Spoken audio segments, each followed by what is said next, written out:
Thank you very much, and welcome to Writing on Air 2023. Thank you so much to Sonia for that story, Whispers of the Past. You can listen to that again, as you can to all the 76 programmes that we're going to be broadcasting over the next 10 days or so.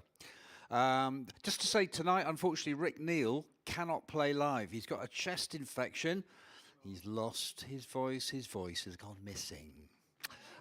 So that's a real shame. But what we're going to do instead, if anybody, I know it's not quite the same thing as having a real live musician, we're going to light a little candle here for the friend who the songs that he's written for his album are about. And we're going to listen to the entire album, about 40 minutes, and just sit here and listen to it. So if anybody's up for that rather interesting and probably rather unique experience of listening to Rick Neal in the absence of him in a public space, then you're very welcome to be here for that.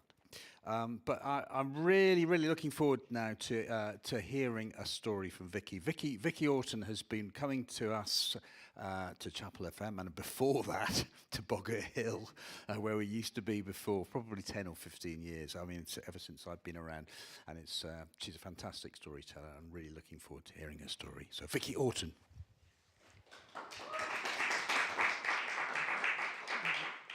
Thank you. Well, it was kind of ironic that she should go missing now because she'd only just found herself. And what was even more ironic was actually she'd spent virtually all of her childhood and her youth trying to make herself invisible, which wasn't easy because she was always, ever since starting school, about a foot taller than her peers until she started high school. So she was always going to stick out. But it wasn't just that. The right words were missing. She didn't have the right accent. And although her family weren't in the military, they moved house every year. So by the time she was 2, she lived in 5 different houses in 2 different countries. And whilst you might think that English is a standard language, it has a lot of variations, and that's before you even leave England. So every time she started a new school, she'd listen carefully. Right, what do they call plimsolls here? Are they plimmies? Are they daps? Are they sand shoes? Oh, the plimsolls, that's easy. But daps are something you get from the chip shop? That's weird. And so her life trundled on until words started to go missing again. And at the most inopportune moment, her and her partner were looking around the first flat they were going to rent together. And the landlady was showing them round, very proud of her redecoration and her home improvements. And, well, she wanted to make a good impression. She wanted to sound enthusiastic and favourable, and they were the right tenants. But unfortunately, the word that she was looking for was there. It was on the tip of her tongue. She knew it was there on the tip of her tongue because she'd been speaking to the agent only a couple of hours before, and he'd given her that word. But it wasn't coming, and her brain was sort of like aware of time ticking on, so it thought, I know, I'm going to be super helpful, and I'm going to substitute the word.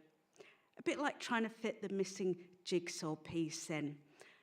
But the word that her brain substituted was, oh, it's not at all pokey, is it? The agent said it was quite pokey. The agent hadn't said that at all.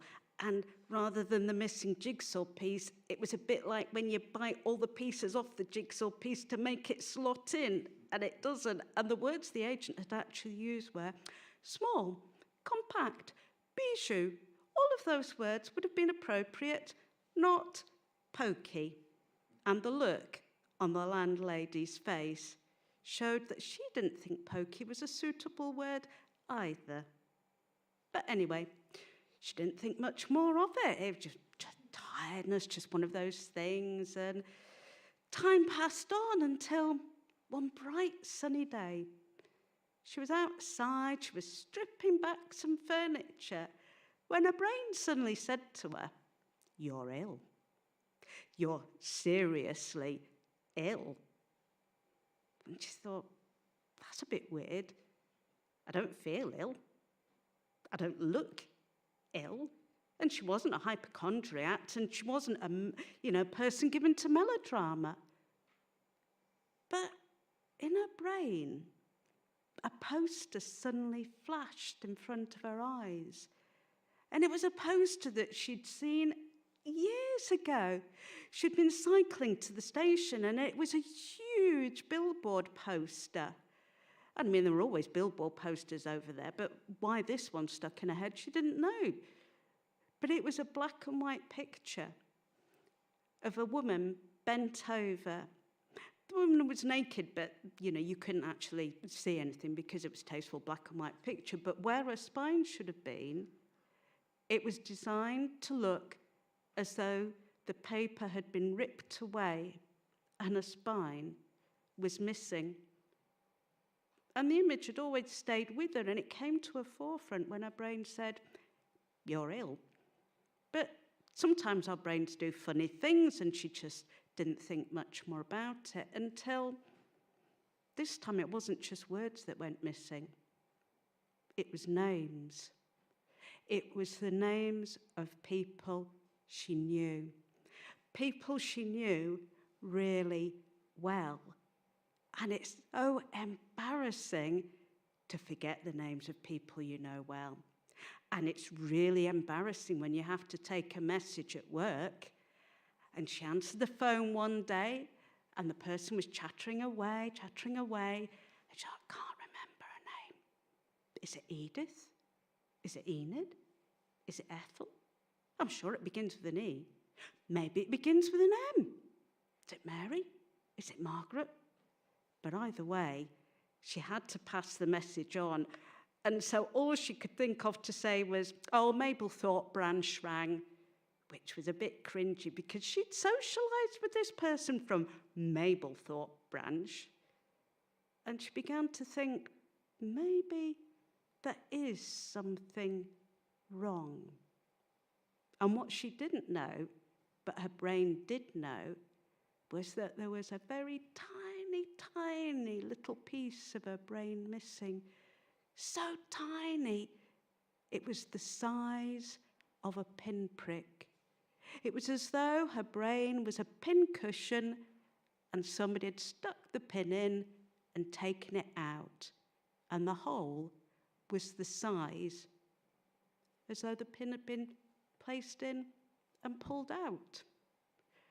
And so this kind of rumbled round in the back of her mind, and she still thought probably that tired, exhausted, those headaches, it's probably just exhaustion, nothing more.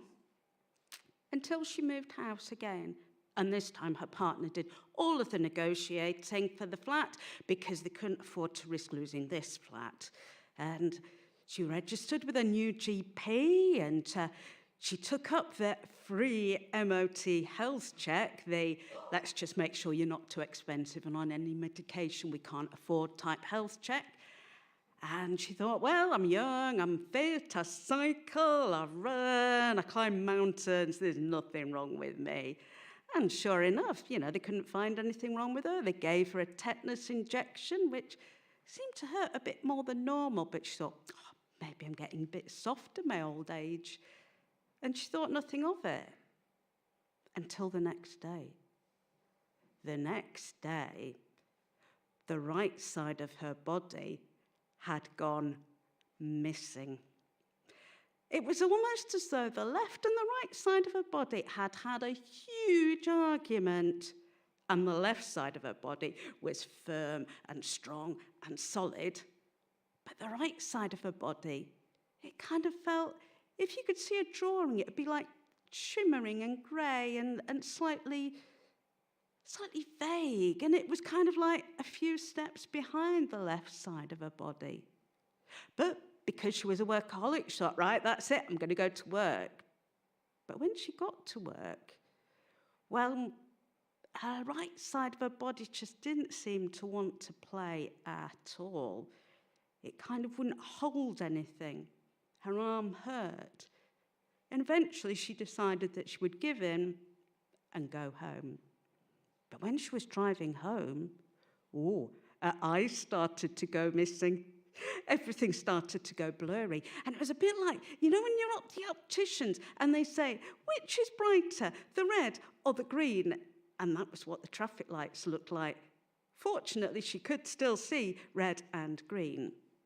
And she went back to the GP, who, and then she mentioned the tetanus and what was the batch number so she could report it. The GP all a lot said, you're not going to sue us, are you? Because you won't stand a chance. No, I'm not going to sue you. I just want to know. My partner's a nurse and he can record it. But it did mean she got referred to a consultant, to a neurologist. And she just thought, well, you know, at least somebody's listening to me. But what was weird, when she went to see the neurologist, and he said, can you put one foot in front of the other, you know, toe to heel, can you keep walking in a straight line like that? But that went missing. She couldn't do that. When did that happen? That's really weird. And so it went on until her legs went missing again. Now, if ever your legs are going to go missing, there's probably never a good time for it to happen. But if they are going to, I would say being at a house party where it's warm and dry and comfortable isn't a bad scenario.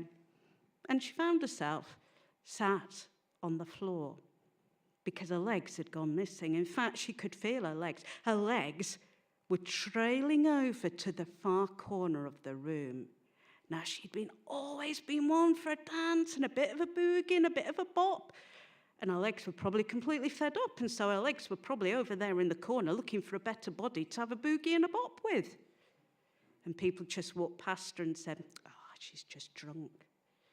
And that was when her brain thought, this is a really good idea. I'll give a word, but I won't let her be able to speak properly. So there'll slur out of her mouth. And so people thought she was definitely drunk until the morning when she was still on the floor. But most embarrassingly, her legs had come back to her. And so she could get up. So how can you explain? Well, my legs had gone over there. They were having a good time at the party. But really, my body just was all over the place. And things went on like that until she became much, much worse. And that her arms and her legs would frequently be dashing here, there, and everywhere without her say so.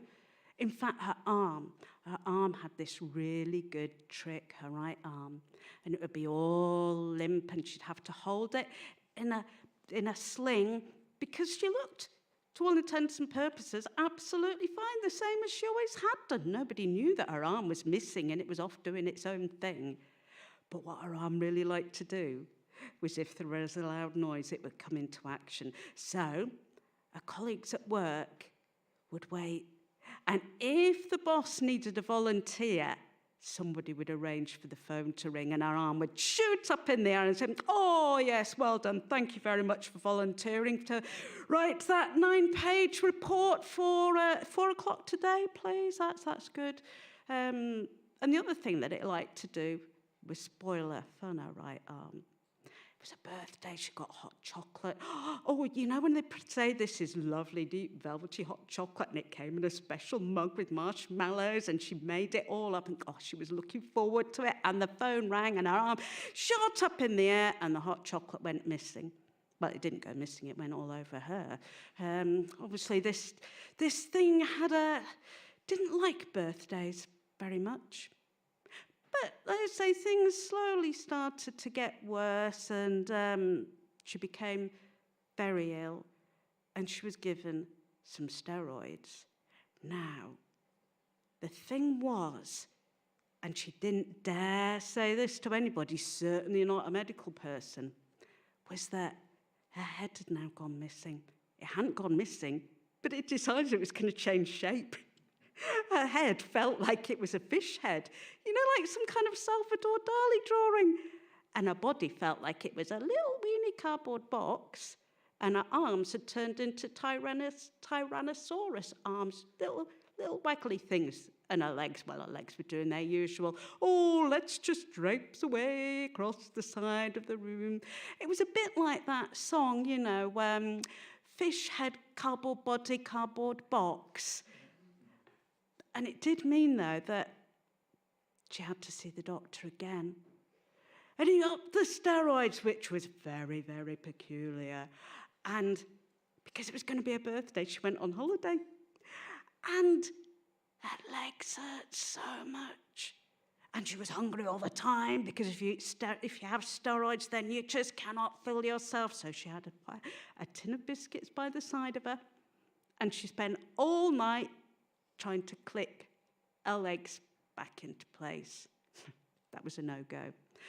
Now, I don't know about you, but I think if I woke up in the morning and my legs had completely gone, and I mean completely gone, I might panic. I'd certainly wake up the person next to me. I might demand they called 999. She didn't do that. She shuffled down the stairs on her bum, because her partner had been on nights and they'd driven all the way down, and it was holiday, and she didn't want to spoil it for him. And she sat, and her breathing started to go shallower and shallower. But she sat, and she waited until he came down, and then she said, I think I need to go to hospital. Why? Well, because my legs aren't working, and she'd lost feeling from the waist down. But when she got to hospital, what was even more interesting was that she'd also lost any sense of the temperature. She knew it was cold, but all she could feel was a cool air going over her, which can be very handy. So, you don't have to have a shower that's too hot because, well, you can't tell if it's hot or cold. And then she did know that something was very wrong. She got a funny arm, she got a funny leg. And eventually she said to the neurologist, what's missing is a word for this. And the neurologist said to her, oh, yes, you've got multiple sclerosis. I've got patients had it 20-odd years. I've never told them. And all she heard was multiple sclerosis, which is what that poster had been all of those years ago. And that was all she could think of. And from that day on, bits of her started going increasingly missing. Bits of her confidence started to go missing. And the words, I used to, became a kind of a mantra. And then she found she had to use a stick. Now, the thing is, if you're in your 20s, you'd really rather not use a stick. And what you'd really rather not hear is your 90-year-old aunt saying, oh, I don't want to use a stick because I don't want people to think I'm old. And she was walking with a stick. But the stick soon had to be replaced by something else, a mobility scooter. Well, if she was having a mobility scooter, she wanted a blue one because everybody else's one was red, and she didn't care how long you had to wait for it. And it was kind of ironic that the 90-year-old aunt had lent the money for the mobility scooter because, well, she wouldn't have a stick. She didn't want people to think she was old. And the mobility scooter suddenly made her even more missing. People seemed to be able to see the mobility scooter, but they couldn't see her. And she went over to meet a friend of hers who she'd known for years, and the friend blanked her and wouldn't speak. She was embarrassed to be seen with this woman in the mobility scooter. And it was heartbreaking. But this was just the beginning, because then she ended up with the wheelchair. Now, the wheelchair was a game changer. People did like to comment about her mobility scooter, usually to tut and think she's just too lazy to walk. By this time, she'd got a child, and she used to ride with a child on her knee on the mobility scooter. And somebody once stopped to say, "That's very dangerous, you know," as he cycled off on the pavement on his bike with the kids walking home from school. And while she'd never be able to skip along beside her child, never be able to hold hands with her child, she could at least give the child a cuddle while they were on the scooter, and they could laugh as they rolled over the ice and it cracked. That was something nobody else could do. But when she got the wheelchair, well, then she became public property, and everybody had something to say. From the woman who, when she crossed a road, and the woman said, "Well done." So, is that because I've crossed the road, or is that because of my PhD in groundbreaking atomic physics? Or she seemed to be people's excuse for a good day. She was shopping, and sometimes, she wanted help with the shopping, but the elderly gent said, "Let me pack your bag for you." She said, No, it's fine. I don't want to pack, don't want, any help. I'm all right today, thank you. "No, let me pack your bag." No, it's absolutely fine. And the gent said, "So you're not going to let me do my good deed of the day then?" To which the words were missing. And gradually, as she started to feel herself ebbing away, completely visible in her chair, but every other aspect of her body missing, it became hard. She missed being out in the countryside. She missed that feeling of the mountain air. She missed being able to see the wildlife. And so she went into the woods and she sat, and it was dusk. And as she sat there thinking, "Mum, this is basically just a clump of trees. It's not exactly a wooded forest, and it's hardly a walk." And she heard a noise. It sounded like laughter. The river was flowing. She desperately hoped to have seen otters. But this noise, these weren't otters. And as she peered, she could see shapes in the water. Grey women in the water, laughing. And some of these women didn't even have swimming costumes on. And as she looked, she realised they weren't grey women at all. In fact, one of them called out to her.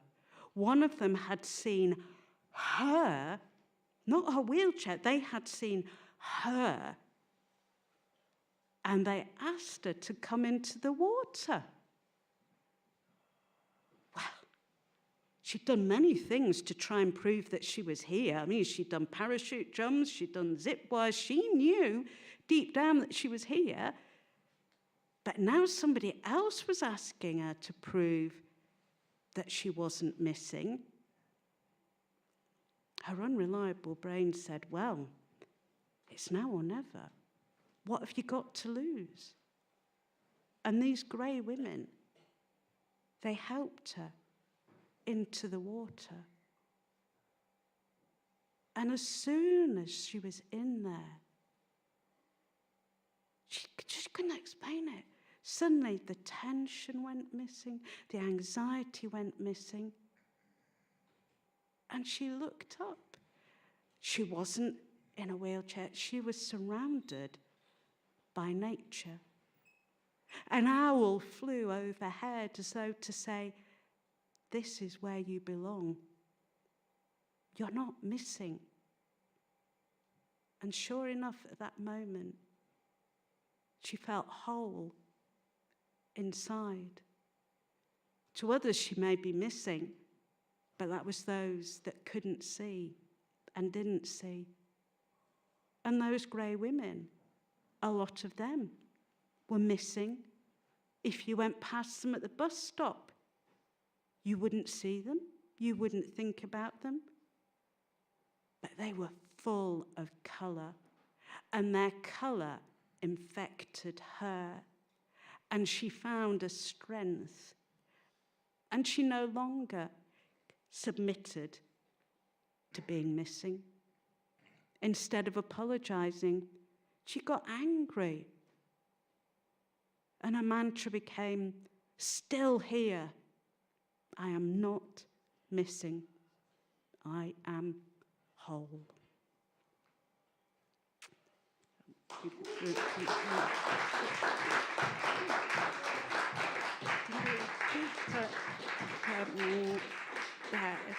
I'd just like to finish off by reading a poem by my good friend DB, who has joined us.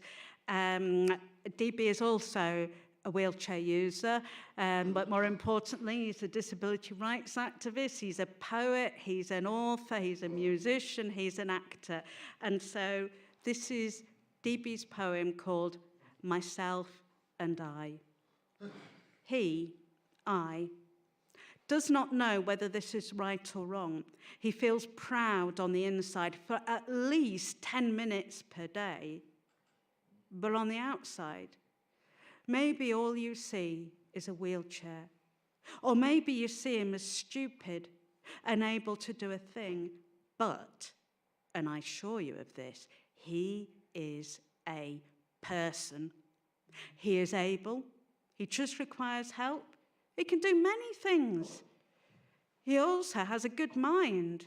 He likes to be positive, and outings in the countryside make him happy.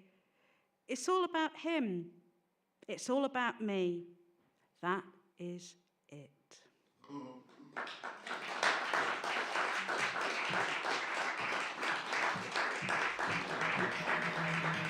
Thank you.